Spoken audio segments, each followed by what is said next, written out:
Okay, so something might be stirring in the silence between you and someone else. Not the comfortable silence, the loaded kind, where unspoken words accumulate weight until they become unbearable, until holding them becomes more painful than releasing them. And release. And it could be coming. Hold on, let's sit with this for a moment. What I'm picking up on is internal pressure building in someone's world. Not your pressure, theirs. They might be reaching a threshold, a point where keeping truth contained feels impossible, where the cost of silence exceeds the risk of speaking.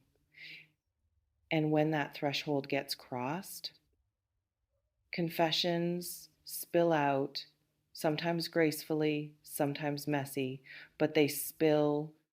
Here's what's interesting about unexpected confessions. You might have convinced yourself this person had nothing left to say, that the chapter closed cleanly, that their feelings, if they existed, had evaporated into indifference. But feelings don't evaporate, they just go underground.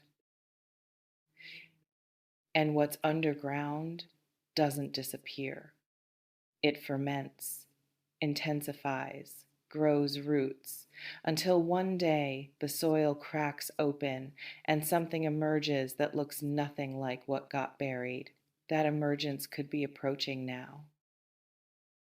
Who in your orbit has been unusually quiet lately? Let me tell you about the energy signature of pre confession. It's restless, agitated, like watching someone pace internally even when their body stays still. They might be rehearsing, calculating, weighing consequences against the relief of finally being honest. And that calculation could resolve soon. Tip toward honesty, toward vulnerability, toward risk. What I'm sensing isn't manipulation disguised as confession. It's genuine struggle. Someone might be wrestling with pride, with fear of rejection, with the vulnerability of admitting they feel something they've been denying or hiding. And that wrestling, it leaves marks. You might notice those marks if you look closely.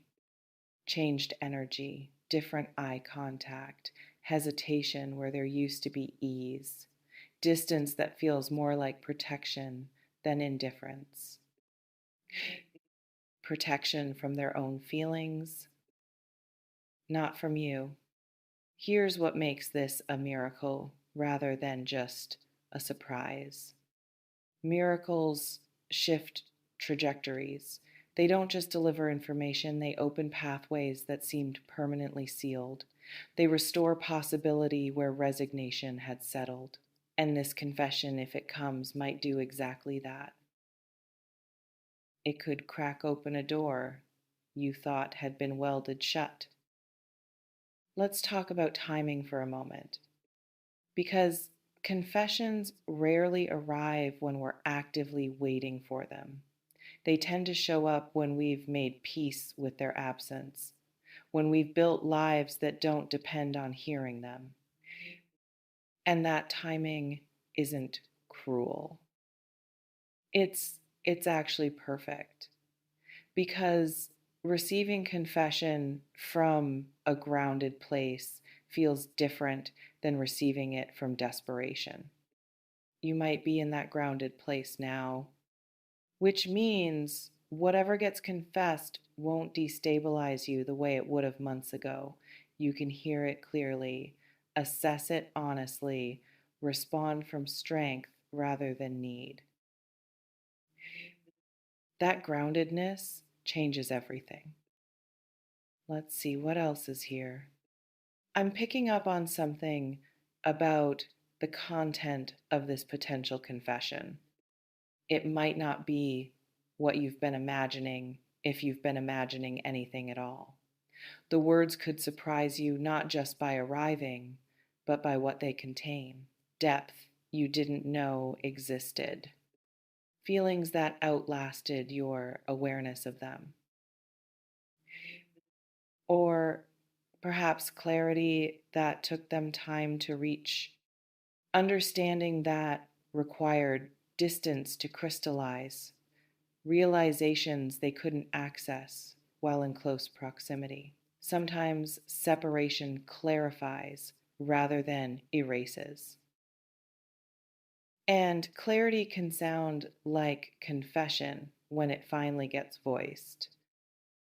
What I'm also sensing, this person might have tried to confess before and stopped themselves, started texts they didn't send, reached for the phone and pulled back, opened their mouth and swallowed words at the last second.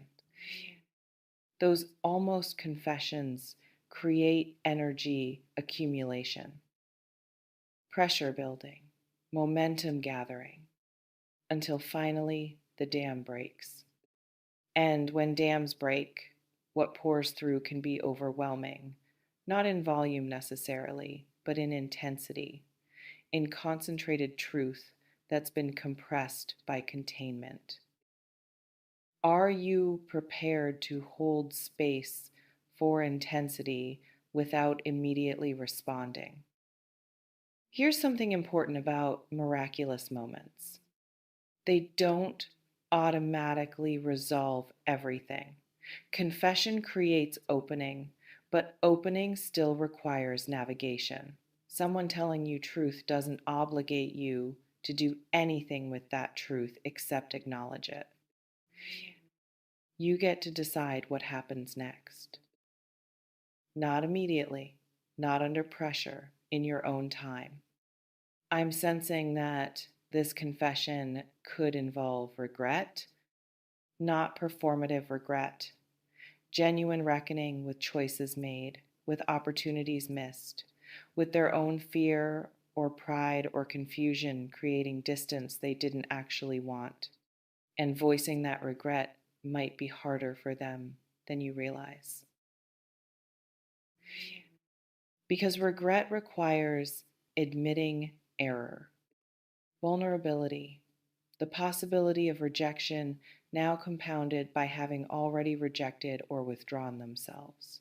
That's a precarious position to speak from. Which is why, if they do speak, it might mean more than the words themselves convey. Let me tell you what often accompanies unexpected confessions: context you didn't have, information about their internal process, explanations for behavior that seemed inexplicable or hurtful at the time.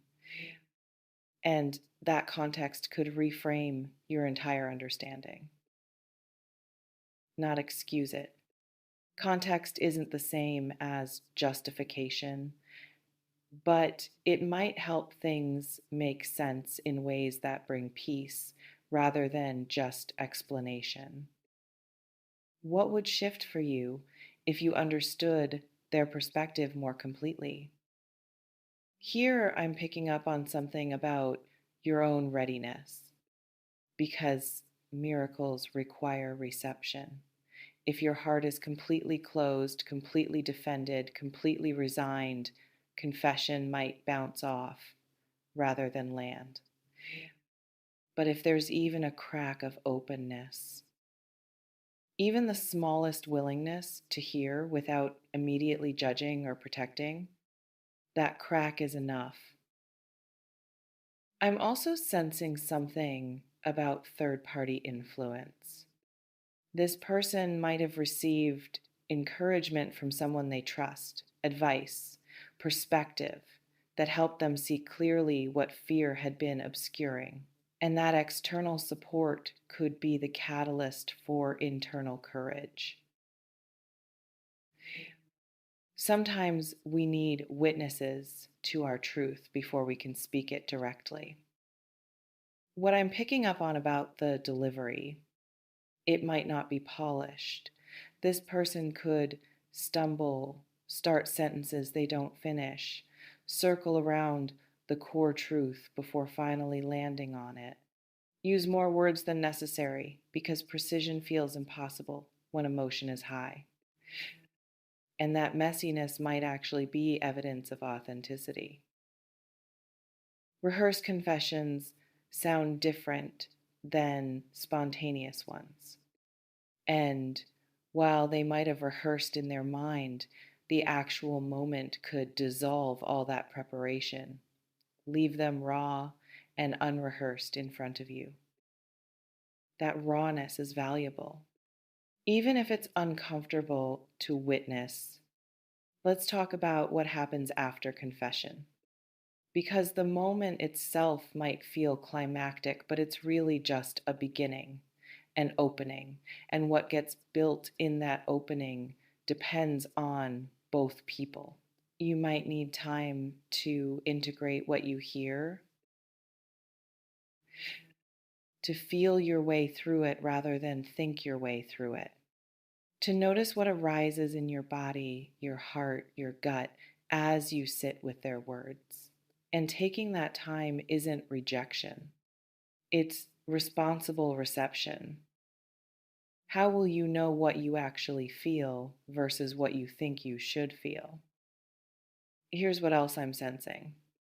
This confession might not come in the form you expect, not a dramatic declaration, maybe a quiet admission, a vulnerable question, a gesture that speaks louder than words could. Confessions wear many faces, and sometimes the quietest ones carry the most weight. Because quiet confessions come from depths that don't perform, that don't exaggerate, that simply state truth and weight.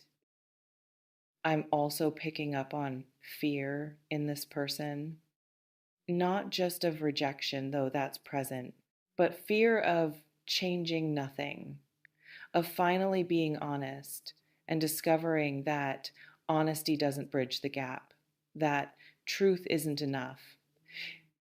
That's the risk they might be taking.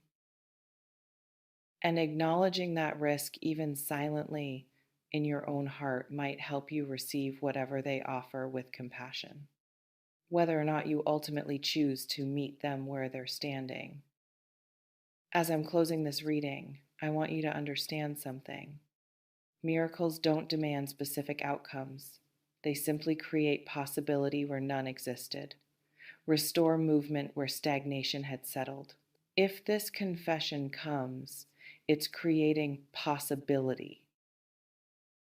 What you do with that possibility is entirely yours to determine. You can receive it gratefully and still maintain boundaries, can appreciate honesty and still protect your peace, can acknowledge their courage and still choose differently than they might hope. The miracle is the opening, not what you're required to do with it. So if words find you that surprise you, let them land.